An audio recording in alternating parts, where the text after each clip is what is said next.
Well, with respect to inclusive business, I'd like to say that we've been doing this for a long time. Since 2001, we launched the Global Development Alliance, or our GDA. And through this mechanism, we've been looking to partner with the private sector under the premise of really looking for shared value, where commercial interests overlap with our development interests, and we actually advance each other's agenda. So since then, we've actually been able to execute over 1,500 different alliances with about 3,500 different partners, and leverage a total, in terms of public and private resources, leverage over $20 billion.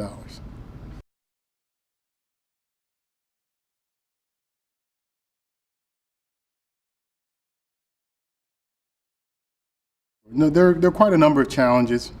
It's very, I would say, one of the easiest things to do is come together to say we're willing to partner to advance either development objectives in line with the commercial interests. However, as we know, the devil's in the details.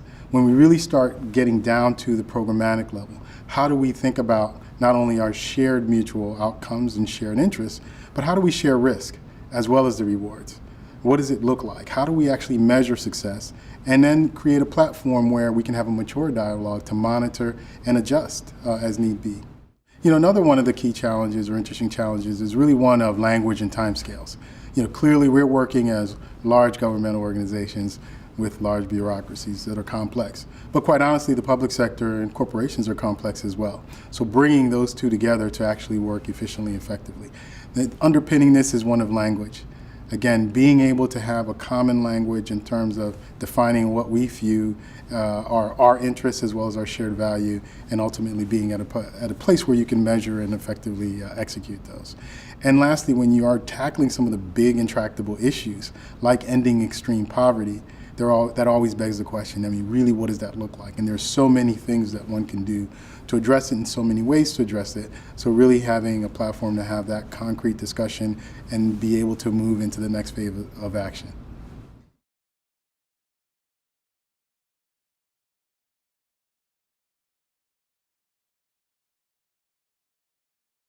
One of the biggest areas is really our ability to understand our role and what we bring to the table.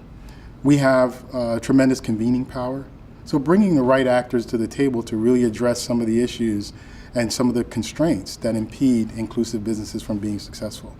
Our ability to use our tools effectively, to be facile in how we can actually help maybe share risk up front. How do we actually spawn innovation and try models that actually allow them to grow more organically and scale ultimately on in and of themselves. So our power to address some of the macro level issues, i.e. regulatory enabling environment, but then using very specific tools to either risk mitigate or, more importantly, encourage models of success.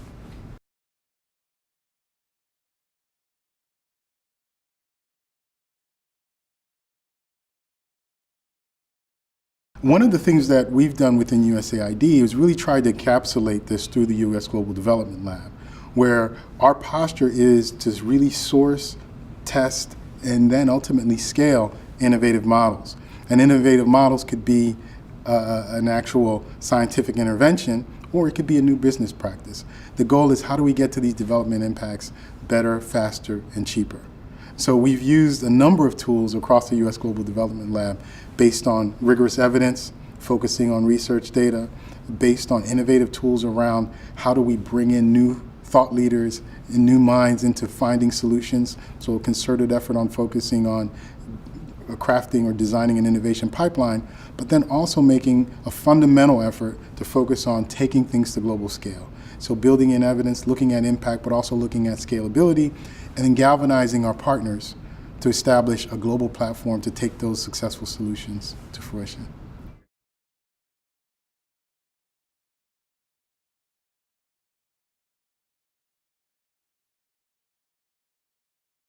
The business call to action is in direct alignment with what we need to do to really think about promoting and creating an environment where inclusive businesses can be successful. One of the things that we've been exploring is, how do you really bring together multi-stakeholder alliances? And by these types of convenings, bringing in the founders, the CEO levels, those who are at the vanguard of inclusive businesses, alongside governments, alongside host country governments and donor organizations to really start thinking about those key constraints and how to address those. So BCtA is playing a very critical role in convening, but more importantly, addressing those fundamental issues that impede inclusive businesses from being successful.